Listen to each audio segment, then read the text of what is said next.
Kegiatan atau mau keluar tapi gak tahu kemana? Ke Masjid Al-Huda aja. Di sini kita mengadakan beberapa kegiatan yang pastinya seru dan bermanfaat.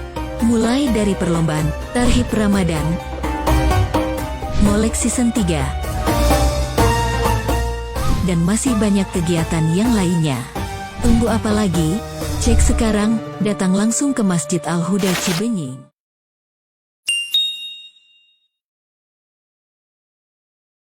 Bingung Ramadan gak ada kegiatan? Atau mau keluar tapi gak tahu kemana? Ke Masjid Al-Huda aja. Di sini, kita mengadakan beberapa kegiatan yang pastinya seru dan bermanfaat. Mulai dari perlombaan Tarhib Ramadan, Molek Season 3, dan masih banyak kegiatan yang lainnya. Tunggu apa lagi? Cek sekarang, datang langsung ke Masjid Al-Huda Cibenying.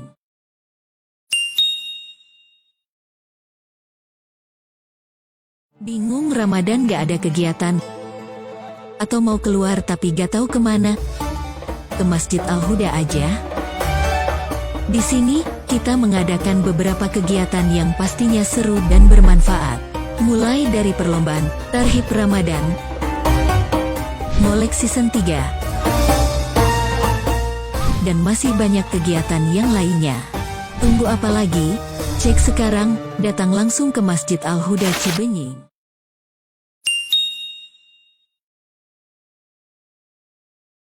Bingung Ramadan gak ada kegiatan? Atau mau keluar tapi gak tahu kemana?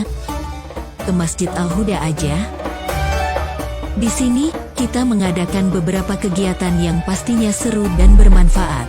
Mulai dari perlombaan Tarhib Ramadan, Molek Season 3, dan masih banyak kegiatan yang lainnya. Tunggu apa lagi? Cek sekarang, datang langsung ke Masjid Al-Huda Cibenying.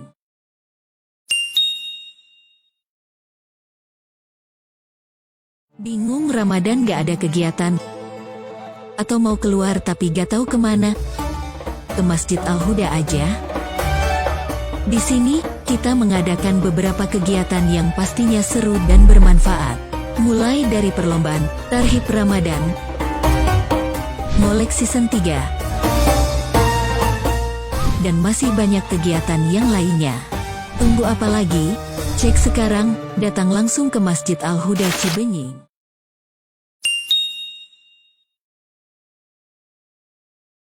Bingung Ramadan gak ada kegiatan? Atau mau keluar tapi gak tahu kemana? Ke Masjid Al-Huda aja. Di sini, kita mengadakan beberapa kegiatan yang pastinya seru dan bermanfaat. Mulai dari perlombaan Tarhib Ramadan, Molek Season 3, dan masih banyak kegiatan yang lainnya. Tunggu apa lagi?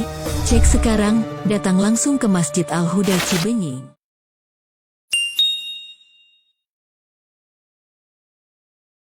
Bingung Ramadan gak ada kegiatan? Atau mau keluar tapi gak tahu kemana? Ke Masjid Al-Huda aja. Di sini, kita mengadakan beberapa kegiatan yang pastinya seru dan bermanfaat.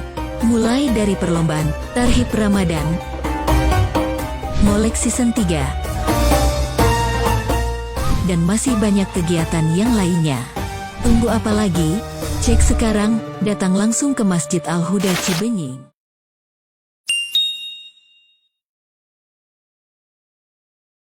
Bingung Ramadan gak ada kegiatan? Atau mau keluar tapi gak tahu kemana? Ke Masjid Al-Huda aja.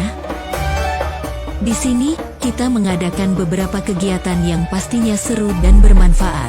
Mulai dari perlombaan Tarhib Ramadan, Molek Season 3, dan masih banyak kegiatan yang lainnya. Tunggu apa lagi? Cek sekarang, datang langsung ke Masjid Al-Huda Cibenying.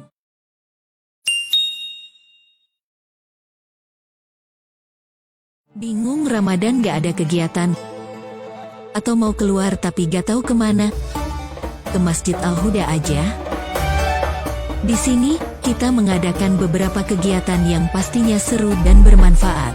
Mulai dari perlombaan Tarhib Ramadan, Molek Season 3, dan masih banyak kegiatan yang lainnya. Tunggu apa lagi? Cek sekarang, datang langsung ke Masjid Al-Huda Cibenying.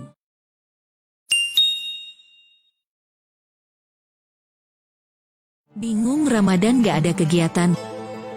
Atau mau keluar tapi gak tahu kemana? Ke Masjid Al-Huda aja. Di sini, kita mengadakan beberapa kegiatan yang pastinya seru dan bermanfaat. Mulai dari perlombaan Tarhib Ramadan, Molek Season 3, dan masih banyak kegiatan yang lainnya. Tunggu apa lagi? Cek sekarang, datang langsung ke Masjid Al-Huda Cibenying.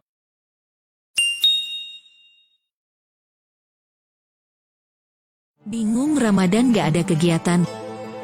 Atau mau keluar tapi gak tahu kemana? Ke Masjid Al-Huda aja. Di sini, kita mengadakan beberapa kegiatan yang pastinya seru dan bermanfaat. Mulai dari perlombaan Tarhib Ramadan, Molek Season 3, dan masih banyak kegiatan yang lainnya. Tunggu apa lagi?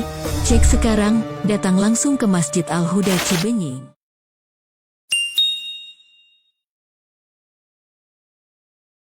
Bingung Ramadan gak ada kegiatan? Atau mau keluar tapi gak tahu kemana? Ke Masjid Al-Huda aja. Di sini, kita mengadakan beberapa kegiatan yang pastinya seru dan bermanfaat. Mulai dari perlombaan Tarhib Ramadan, Molek Season 3, dan masih banyak kegiatan yang lainnya. Tunggu apa lagi? Cek sekarang, datang langsung ke Masjid Al-Huda Cibenying.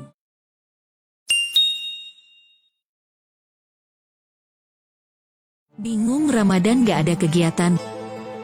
Atau mau keluar tapi gak tahu kemana? Ke Masjid Al-Huda aja. Di sini, kita mengadakan beberapa kegiatan yang pastinya seru dan bermanfaat. Mulai dari perlombaan Tarhib Ramadan, Molek Season 3, dan masih banyak kegiatan yang lainnya. Tunggu apa lagi? Cek sekarang, datang langsung ke Masjid Al-Huda Cibenying.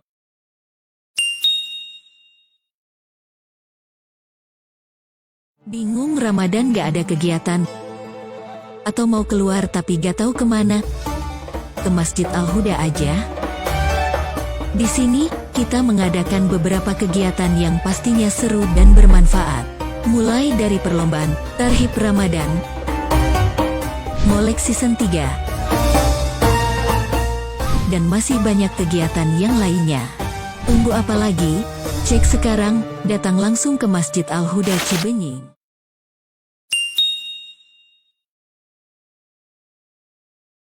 Bingung Ramadan gak ada kegiatan? Atau mau keluar tapi gak tahu kemana? Ke Masjid Al-Huda aja. Di sini, kita mengadakan beberapa kegiatan yang pastinya seru dan bermanfaat. Mulai dari perlombaan Tarhib Ramadan, Molek Season 3, dan masih banyak kegiatan yang lainnya. Tunggu apa lagi? Cek sekarang, datang langsung ke Masjid Al-Huda Cibenying.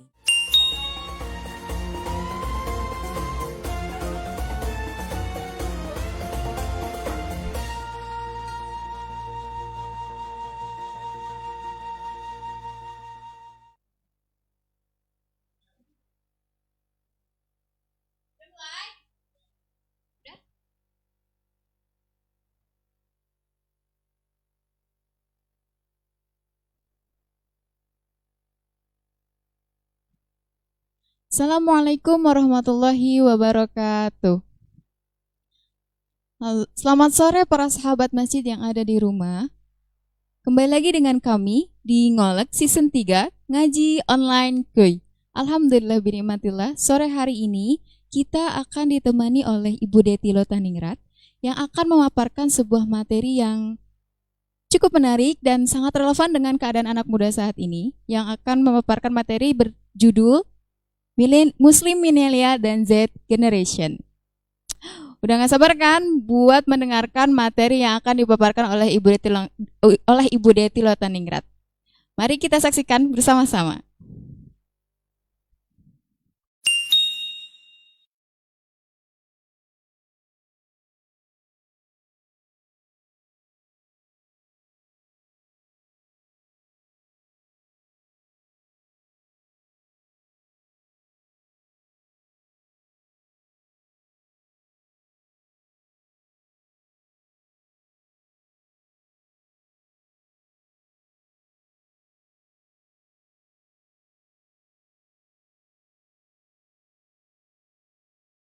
Bismillahirrahmanirrahim.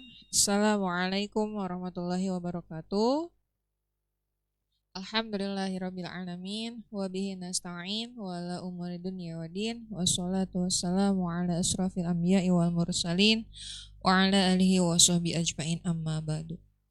Asyhadu an la ilaha illallah. Wa asyhadu anna muhammadan abduhu wa rasuluhu la nabiyya ba'dah. Allahumma sholli ala sayyidina Muhammad wa ala ali sayyidina Muhammad kama sholaita ala sayyidina Ibrahim wa ala ali Ibrahim wa barik ala Muhammad wa ala ali Muhammad fil alamin innaka Hamidum Majid. Alhamdulillah, pada kesempatan yang insyaallah selalu diberkahi di setiap detiknya di bulan Ramadan, kita bisa berjumpa kembali dalam ngolek ngaji online kuy. Nah, sahabat, hari ini diberi tema oleh panitia tentang Muslim Millennial dan Z Generation. Muslim Millennial itu seperti apa? Siapa? Atau mungkin Z Generation itu apa atau siapa? Nah, sekarang sahabat yang menyaksikan hari ini, kira-kira sahabat usianya berapa tahun nih? Ada yang mungkin belasan, 20-an, atau 30-an. Nah, milenial, kalau ya saya mungkin masuknya milenial ya. Meskipun saya sudah seusia ini, tapi saya masih tersebut milenial kalau dalam teori generasi gitu ya. Nah, adapun Muslim Z Generation, atau yang sekarang kita sebutnya zilenial gitu ya. Mungkin ini untuk para penduduk muka bumi gitu ya, yang tercatat lahir gitu ya, sekitar tahun 1996 gitu ya, sampai 2012. Nah, ini yang kita sebut sebagai Z Generation. Nah, artinya apa? Ada perbedaan masa, kondisi, situasi pada kurun waktu tertentu. Beda antara kondisi, lingkungan, situasi pada tahun 90-an atau 80-an gitu ya, 86, 85 sampai 96 gitu ya. Juga dengan perbedaan ketika tahun 96 sampai ke tahun 2000-an gitu. Nah, mungkin sahabat semua merasakan sendiri gitu ya, bagaimana perbedaan generasi gitu ya. Generasi kita saat ini ya, yang kita sebut ini, ada juga yang menyebut E-generation, karena banyak generasinya itu dikaitkan atau didominasi oleh kemajuan internet gitu ya, E-generation. Nah, baik, kira-kira kita lihat dulu gitu ya kondisi atau kecenderungan ya manusia yang lahir di tahun pada saat milenial dan juga Z Generation. Ya, saya mengutip teori generasinya yang dikemukakan Graham, Codrington, and Shugran Marshall, Penguins tahun 2004. Nah, jadi ada 5 generasi manusia, sahabat. Ya, berdasarkan tahun kelahirannya. Yang pertama, generasi baby boomer, itu yang lahir tahun 1946 sampai 1964. Nah, kemudian ada generasi yang kedua, yaitu generasi X. Nah, generasi X ini yang lahir tahun 1965 sampai 1980. Nah, baru kemudian masuk ke generasi Y atau yang kita sebut dengan generasi milenial. Dia yang lahir antara 1981 sampai 95. Nah, ini termasuk saya generasi Y nih. Ya, saya ini generasi Y lahir tahun 1989-an lah ya. Nah, kemudian barulah generasi Z nih yang sekitar lahir tahun 96 sampai 2010 ya.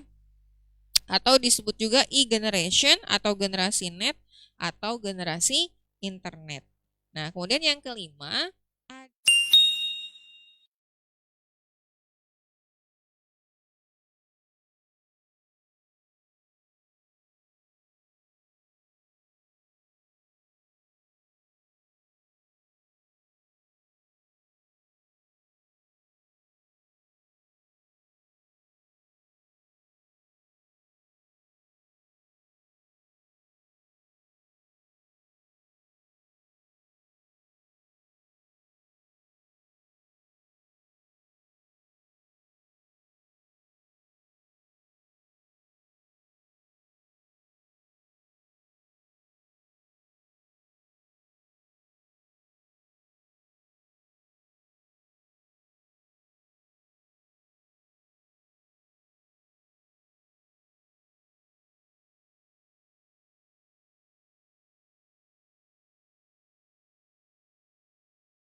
baik, kita lanjutkan sahabat. Nah, tadi kita mengenal ada 5 generasi dari mulai baby boomer, kemudian generasi X, kemudian generasi Y untuk generasi milenial, dan generasi Z untuk generasi zilenial. Nah, jadi sebenarnya kalau kita masih menyebut generasi milenial, ini sekarang udah masanya generasi zilenial ya. Kenapa? Karena yang banyak berperan saat ini adalah anak muda yang mungkin lahir di sekitar tahun 96 sampai 2010 gitu ya. Nah, kemudian satu lagi ada apa yang disebut dengan generasi alfa ya. Ada yang disebut dengan generasi alfa. Generasi alfa ini apa? Dia yang lahir tahun 2011 sampai tahun 2025 nanti. Nah, dia generasi alfa disebutnya gitu ya. Masing-masing generasi ini punya perbedaan karakter tubuh karena di setiap masanya itu berbeda-beda. Nah, seperti itu. Meskipun gitu ya, teori generasi ini tidak ada atau bisa dijadikan sebagai ilmu mutlak gitu ya, ilmu patokan yang khusus. Nah, tapi ini bisa mencerminkan kayak golongan atau kaum yang lahir tahun sekian sampai sekian, sekian sampai sekian ada perbedaannya. Lalu bagaimana tadi ciri-ciri generasi milenial dengan zilenial? Nah, untuk milenial mungkin saya mengalami yang lahir tahun sekitar 1989 atau 90 itu saat dimana teknologi baru akan mulai masuk gitu ya. Dulu waktu saya SMP itu teknologi baru mengenal handphone itu ketika SMP tahun 2000-an berarti ya, tahun 2000 tuh baru handphone yang monopolik ya, monopolik gitu ya. Kemudian poliponik, nah kayak gitu-gitu. Kemudian baru kesininya ada handphone yang ada kameranya, kamera belakang ya, nggak ada kamera depan, seperti itu. Nah baru kesini semakin berkembang gitu ya, setelah dari ciri teknologi, kemajuan teknologi gitu ya, mulai berkembang kamera handphone lebih berkembang, kamera depan, belakang, pikselnya pun sangat beragam gitu ya, semakin meningkat.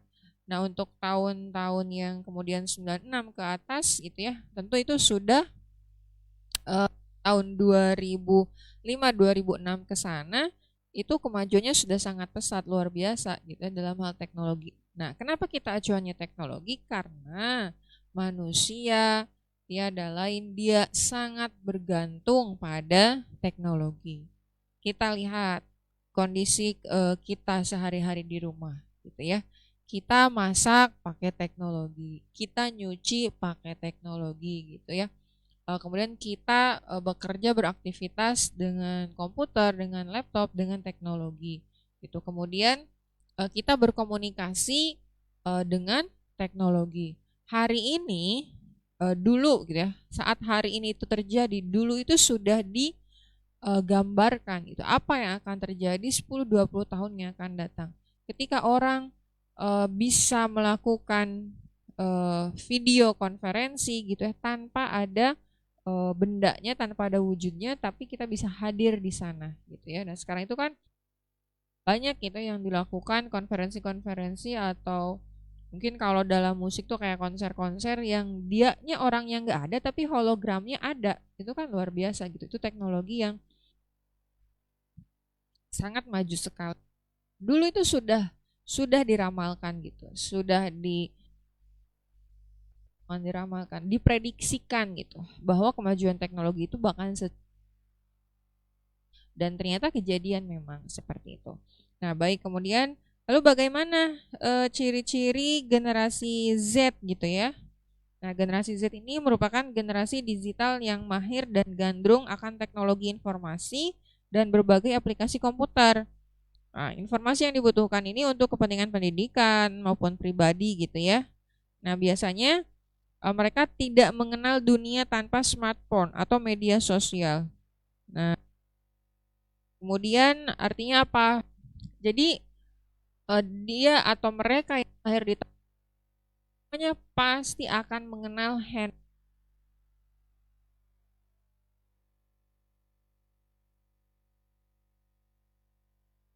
handphone poliponik. Mereka nggak tahu. Mereka taunya langsung ketika lahir, oh ini udah smartphone. Anda bayangkan bayi usia 2 bulan, 3 bisa main smartphone, udah bisa nonton YouTube. Nah, bener kan? Baru 2 bulan gitu, 3 bulan, 4 bulan. Jadi itulah makanan sehari-hari anak generasi saat ini. Antara miris dan tidak gitu ya. Miris karena mereka seakan tidak ada lagi sesuatu yang bisa lebih bermakna selain teknologi, gitu. Tapi di antara lainnya memang itu sangat menarik gitu ya, seperti itu. Nah, kemudian yang kedua, mereka sangat suka dan sering berkomunikasi dengan semua kalangan, khususnya lewat jejaring sosial seperti Facebook, Twitter, Line, WhatsApp, Telegram, Instagram, atau nya. Dan mereka jadi lebih bebas berekspresi dengan apa yang dirasa dan secara spontan. Nah, ini ya, tiba-tiba ada yang update status A misalnya, tiba-tiba update status B tanpa dipikir ulang, tanpa dibicarakan, padahal sesuatu yang tidak seharusnya, misal gitu ya, sehingga seluruh orang di dunia itu tahu kondisi dia. Nah, itu kan Facebook gitu. Facebook itu seperti halaman buku gitu, halaman buku kita. Dan ketika kita what do you think gitu ya, apa yang kamu pikirkan ketika ditulis di dinding, di wall Facebook, di beranda, berarti kita seakan-akan memberitahukan pada dunia apa yang terjadi pada kita. Nah, Anda bayangkan orang yang kesal, yang curhat, semuanya di situ gitu ya sahabat. Tanpa orang lain ingin tahu, mereka jadi tahu. Nah, tapi ada juga yang manfaat. Seperti misalnya ada kecelakaan, ada kebakaran. Nah, tanpa berlama-lama lagi ketika kita posting di Facebook, di Twitter, di Instagram, per sekian detik, sekian menit, semua info itu tahu sehingga pertolongan bisa cepat datang. Seperti itu. Nah, ada baik dan buruknya. Seperti itu. Nah, kemudian ketika platform seperti Facebook dan Twitter pertama kali keluar, nah milenial dan generasi yang lebih tua ini menggunakannya tanpa memikirkan dampak, gitu ya. Seiring waktu mereka menyadari bahwa mengumbar hidup di mata publik, gitu ya, dengan apa namanya, mereka tidak memikirkan gitu ya dampaknya, dengan mudah bisa menghantui mereka. Nah, generasi Z telah belajar dari kesalahan-kesalahan tersebut dan memilih platform yang lebih bersifat privacy dan tidak permanen. Nah, jadi kalau dulu mungkin orang nggak mikir ya, pokoknya apapun posting di Facebook, di Twitter. Nah, untuk generasi Z mungkin lebih maju, artinya dia lebih bisa berpikir, oh ini nggak boleh gitu sembarangan kita posting di Facebook, di Twitter dan lain-lain tanpa memikirkan dampaknya. Kalau orang milenial mungkin kan yang penting posting gitu ya. Nah, kemudian generasi Z ini dikenal lebih mandiri daripada generasi sebelumnya. Mereka tidak menunggu orang tua untuk mengajari hal-hal atau memberitahu mereka bagaimana membuat keputusan. Nah, apabila diterjemahkan ke tempat kerja, generasi ini berkembang untuk memilih bekerja dan belajar sendiri. Nah, artinya generasi Z ini cenderung bisa menentukan arah hidupnya sendiri sesuai keinginannya. Nah, yang memang generasi Z ini cenderung pada si tinggi. Artinya apa? Mereka ini orangnya efisien, ya, cenderung memilih instan, lebih mudah sesuai keinginannya, tanpa harus menunggu instruksi orang tua atau keinginan orang tua. Mereka bisa memutuskan sendiri seperti itu. Nah, kemudian cenderung toleran dengan perbedaan kultur dan sangat peduli dengan lingkungan sekitar. Karena generasi Z ini sudah cenderung lebih efisien, mereka bisa berinteraksi lebih banyak dengan orang di luar sana, jadi mereka lebih toleran. Dulu mungkin hal yang tabu ketika kita berteman dengan orang yang beda suku bangsa. Nah, sekarang justru dicari gitu teman dari berbagai suku bangsa. Mungkin dulu tabu ketika kita punya teman beda agama, maaf ya. Nah, tapi sekarang orang akan merasa, oh betul, perbedaan itu sangat memiliki dampak yang baik. Kita lebih menghargai perbedaan baik secara suku, bangsa, agama, ras dan lain-lain seperti itu. Nah, generasi Z ini dia lebih toleran seperti itu ya. Nah, kemudian terbiasa dengan berbagai aktivitas dalam satu waktu yang bersamaan, misalnya membaca, berbicara, menonton dan mendengarkan musik. Jadi ini lebih multitasking gitu ya. Mereka bisa membaca dan mendengar dengan berbarengan. Gitu. Kenapa ya? Karena emang kebutuhannya saat itu, dan memang karena kebiasaan dengan teknologi tadi gitu, saat dia melihat, dia juga mendengar, dia juga bisa mengerjakan sesuatu. Nah, itu kira-kira kriteria atau ciri dari yang namanya generasi Z itu sendiri. Nah, lalu bagaimana sih penekanannya gitu? Maksudnya kita sebagai seorang muslim yang ada di fase Z generasi ini harus mengoptimalkan kondisi kita di fase zilenial ini. Nah, sahabat, ini adalah momen para generasi milenial dan zilenial. Mungkin para milenial saat ini dia yang memegang kebijakan. Kita bisa lihat banyak pemimpin-pemimpin muda yang menjadi menteri, yang menjadi kadis, yang menjadi sekretaris, sekdis dan lain-lain yang memegang kebijakan. Nah, itu milenial. Maka milenial harus bisa memanfaatkan kesempatan atau potensi yang diberikan saat ini kepada mereka gitu ya, saat sebagai pemangku kebijakan. Nah, karena milenial ini saat ini adalah para fasenya yang memangku kebijakan. Nah, kemudian zilenial bagaimana? Nah, zilenial adalah sebagai di sini sumber daya yang sedang maksimalnya potensi. Mereka bisa berkembang, mereka bisa berpacu dengan semua kondisi, dengan waktu, dengan keadaan untuk bisa berkembang. Nah, apa yang harus kita kembangkan, sahabat? Tentu yang harus kita kembangkan, yang harus kita syiarkan, yaitu adalah syiar Islam. Nah, sahabat, para zilenial ini seperti nih teman-teman panitia ngolak ya, sahabat, pada pinter teknologi, bisa kamera, bisa aplikasi. Kalau sahabat lihat, ini saya duduk di kursi, itu mungkin backgroundnya bukan seperti yang sahabat lihat gitu ya. Nah, tapi dengan kemampuan teknologi dan kecerdasan manusia dan khususnya generasi zilenial yang dia ingin tahu gitu ya, punya potensi, mampu melakukan perubahan dan ilmu-ilmu baru, dia menciptakan sesuatu. Oh, ini sesuatu yang menarik yang bisa kita tiru. Nah, ini kemampuan atau kemajuan teknologi yang para kaum zilenial yang bisa. Mungkin kalau kaum milenial, oh udah ketinggalan masanya untuk belajar ini. Tapi kaum zilenial ini lagi masa-masanya gitu. Lagi masa-masanya mereka mencari ilmu dalam hal teknologi saat ini seperti itu. Nah, luar biasa bukan? Nah, ini kemampuan teman-teman zilenial ini. Nah, kemampuan ini seperti ini. Contohnya digunakan untuk syiar Islam, digunakan untuk dakwah Islam. Nah, bagaimana kita bisa membantu Muslim di Palestina, misalnya di Rusia misalnya yang sedang dalam kondisi sakit atau dalam kondisi tidak baik, yaitu dalam kondisi peperangan gitu ya. Nah, para zilenial ini bisa bergerak. Apa gerakannya? Lewat media massa, bisa menggalang dana secara virtual, udah gitu ya, menghimpun orang-orang dalam satu wadah dunia maya. Teman-teman pernah melakukan tatap maya gitu ya, bukan menatap si maya gitu ya.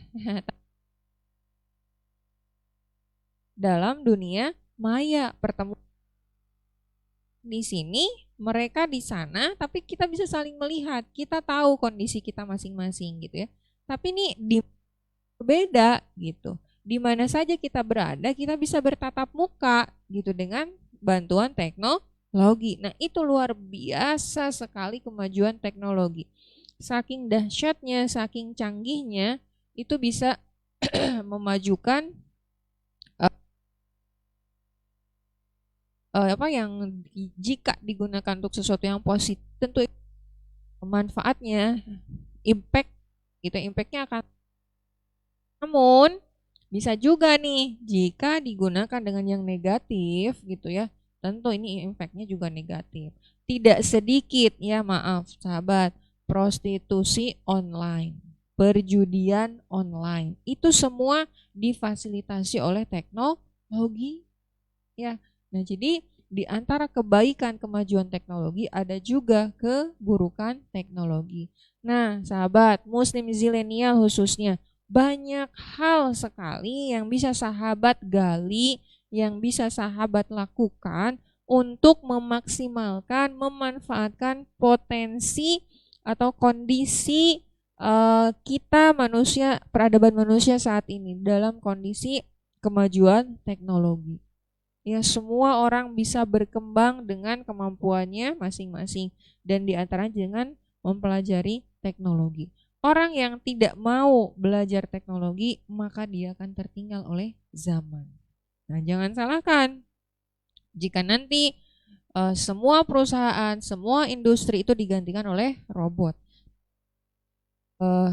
Revolusi industri 4.0 itu sudah beranjak 5.0 gitu, bahkan 5.5 gitu.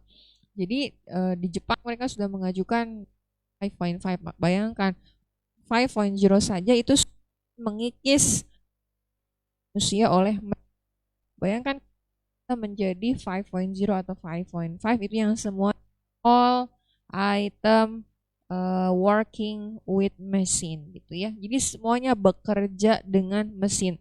Manusia hanya sebagai penekan tombol. Manusia hanya sebagai mereset sistem. Nah, namun ingat sahabat, siapa yang menciptakan robot? Teknologi, siapa yang menciptakan kemajuan-kemajuan itu adalah kita. Dia. Artinya manusia lebih cerdas dari apa yang mereka buat. Manusia lebih cerdas dari mesin. Manusia lebih cerdas dari robot. Manusia lebih cerdas dari teknologi-teknologi buatannya. Karena semua manusia berarti lebih cerdas, dan kecerdasan pada manusia Allah Subhanahu wa ta'ala. Maka sahabat, suci Ramadan ini banyak hal positif yang bisa kita lakukan. Menggali keilmuan, menggali kepakaran gitu ya untuk syiar Islam. Kemudian semakin kita meninggi, maka kemampuan kita, ilmu pengetahuan kita, maka semakin tinggi pula keimanan kita, ya.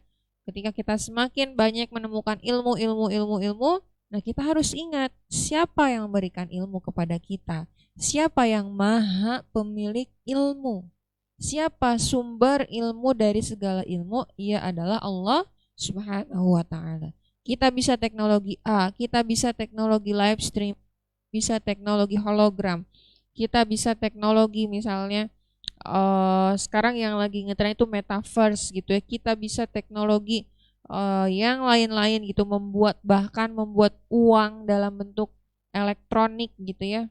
Siapa yang mampu? Itu manusia. Tapi siapa yang menciptakan kecerdasan manusia? Itu adalah Allah Subhanahu wa ta'ala. Nah, barang siapa tadi gitu ya yang tidak bisa atau tidak mau mengikuti arus zaman, maka kita akan tertinggalkan. Nah, kata sahabat, kalau tidak salah sahabat Ali ya ini yang bilang bahwa didiklah anakmu sesuai dengan usia zamanmu. Nah, ketika kita mendidik anak kita saat ini katakan tahun 2002 kita mendidik anak. Nah, akan hidup di 10 atau 20 tahun yang akan datang. Tidak akan hidup dengan zaman saat ini. Anak yang hidup zaman saat ini harus bisa memprediksi, mengejar apa yang akan terjadi 10, 15 atau 20 tahun yang akan datang. Nah, itu yang harus digarisbawahi. Kalau misalnya kita masih mengajarkan kepada anak kita pengetahuan-pengetahuan yang katakanlah sama seperti apa yang diajarkan kepada kita dulu, di tahun 10 tahun yang akan datang anak kita yang akan tertinggal. Nah, maka di sini peran mendidik anak, mendidik generasi itu harus dipertimbangkan kembali, harus difikirkan kembali. Nah, bagaimana anak-anak kita harus dididik sesuai zamannya tanpa itu ya luput dari ketauhidan kepada Allah, tanpa luput keimanan kepada Allah. Secerdas apapun, secanggih apapun zamannya, tetap logika kita harus logika yang bernalar pada nafas Islam. Iman kita harus semakin kuat kepada Allah gitu ya. Nah, ini yang menjadi menarik gitu ya, muslim milenial ataupun zilenial, bagaimana kita bisa mempersiapkan generasi alpha yang akan datang gitu ya. Mereka adalah yang cerdas tapi juga berakhlak atau berakidah yang kuat kepada Allah. Nah, bagaimana seorang yang cerdas memiliki akidah yang kuat kepada Allah. Nah, luar biasa kemajuan teknologi digunakan untuk dakwah Islam. Insya Allah suatu hari nanti Islam akan menang gitu ya.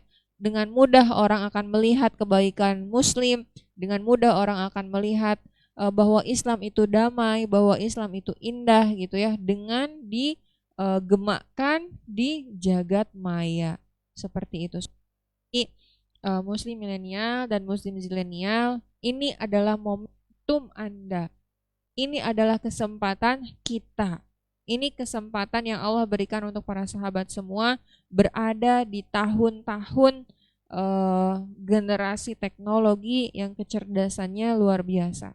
Maka sudah sepantasnya kita merebut kemenangan dengan bersungguh-sungguh mengikuti perkembangan zaman, niat memanfaatkan perkembangan zaman itu untuk syiar Islam, untuk dakwah Islam, untuk kemenangan Islam. Apa yang bisa kita sebarkan meski hanya satu ayat di dunia maya, itu kalau kita punya jutaan atau puluhan juta viewers, itu orang baca, misal kita menuliskan doa atau mengucapkan salam saja di dinding Instagram atau misalnya di Facebook, Assalamualaikum, dilihat oleh jutaan orang atau puluhan juta, itu dijawab, luar biasa sahabat ya, dengan mengucapkan salam saja gitu. Nah, apalagi kalau sahabat banyak memberikan hal-hal yang positif lainnya, misal memposting tentang ngaji gitu, pengajian qiraah, memposting tentang dakwah tausiah yang didengar oleh jutaan bahkan puluhan juta orang gitu ya. itu insya Allah pahala yang mengalir jariah untuk sahabat semua yang yang memanfaatkan fasilitas teknologi saat ini. Sungguh dakwah saat ini bisa sangat mudah gitu ya dengan difasilitasi kemajuan teknologi. Sahabat tahu berapa banyak viewers kalau di YouTube tuh lagunya Baby Shark itu 30 billion gitu ya, bukan million lagi. Itu 30 30 juta lebih gitu ya, bukan 1 juta, 30 miliar gitu ditonton. Hanya dalam video kayak gitu. Bayangkan kalau sahabat yang membuat video menarik tentang kecintaan kepada keimanan kepada Allah, kecintaan kepada Rasulullah dalam sebuah lagu, kemudian lagunya itu diulang-ulang sampai puluhan atau ratusan miliaran kali, Masya Allah sahabat ya. Coba yang sekarang generasi anak-anak ini, maaf gitu ya, bagi kaum ibu ataupun milenial atau zilenial yang ada anak usia balita, batita. Nah ini harus mulai diluruskan nih tontonannya. Yang biasanya nonton Baby Shark gitu, Shaun the Sheep, Bebek gitu ya. Ini mungkin bisa diarahkan kepada lagu-lagu anak-anak yang muslim. Bisa kepada sholawat, bisa kepada cerita-cerita muslim. Sekarang sudah banyak muslim yang menggarap dakwah media di kreasi anak-anak. Ada yang dakwah di kartun Islami Nusa gitu ya, ada yang dakwah di kartun Islami lainnya, ada yang lagu-lagu sholawat. Nah untuk versi anak-anak. Kenapa? Karena bayangkan saja tadi gitu ya, dari tontonan Baby Shark aja itu Masya Allah 30 miliar gitu ya ditonton. Nah itu kan luar biasa gitu ya dakwah. Kalau itu sebagai media dakwah kita, kalau ditonton sebanyak itu gitu, itu pahala yang mengalir buat kita. Juga ada keuntungan secara real finansial kepada kita. Itu ada orang yang mencari keuntungan dari menjadi sebagai seorang YouTuber. Nah ini nih generasi zilenial erat kaitannya. Oh jadi YouTuber, saya jadi Instagram tuh, artis Instagram tuh apa sih namanya?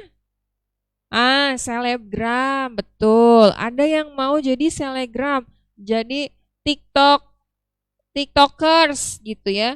Jadi YouTubers. Nah, dia yang menjadikan media teknologi saat ini diisi dengan konten-konten yang Islami.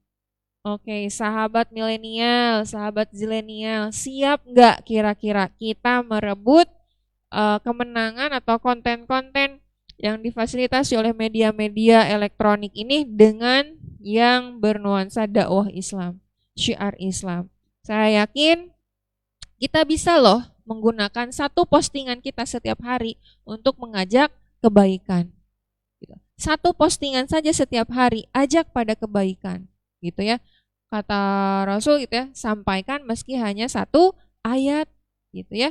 Meski kita ngajak yuk ke masjid, yuk ngaji gitu ya, yuk tilawah, yuk baca hadis ini, yuk baca quote ini, yuk baca cerita sahabat ini, ajak gitu ya, sahabat, postinglah sesuatu yang mengajak, mengingatkan kita, mendekatkan kepada Allah dan Rasulnya gitu. Jadi apa nih kira-kira postingan saya? Oh ini di Snap WA gitu ya, Snap WA, Snap IG. Coba sekali-sekali kita posting sesuatu yang positif. Ya, kita bisa ngedit kan? Nih, banyak aplikasi yang bisa mengedit video. Nah, coba kita editnya itu sesuatu yang positif yang Islami, ya. Bacaan Quran, bacaan sholawat gitu ya, dan lain-lain. Nah, itu bisa gitu sahabat, diisi dengan kata-kata mutiara yang Islami, penggugah, motivasi, seperti itu. Sehingga orang-orang termotivasi, tergugah menjadi lebih baik gitu, bisa dakwah Islam, dan itu nilainya, pahalanya bernilai dakwah insya Allah buat kita yang mau gitu ya memposting postingan yang Islami, yang agamis gitu ya, mengajak pada kebaikan. Jadi nih sahabat, punya berapa juta followers Instagramnya, punya berapa atau juta pengikut di Facebooknya, di Twitternya. Nah, postinglah sesuatu yang manfaat, yang bisa membawa kebaikan untuk orang lain, dan juga insya Allah kebaikannya akan kembali kepada kita.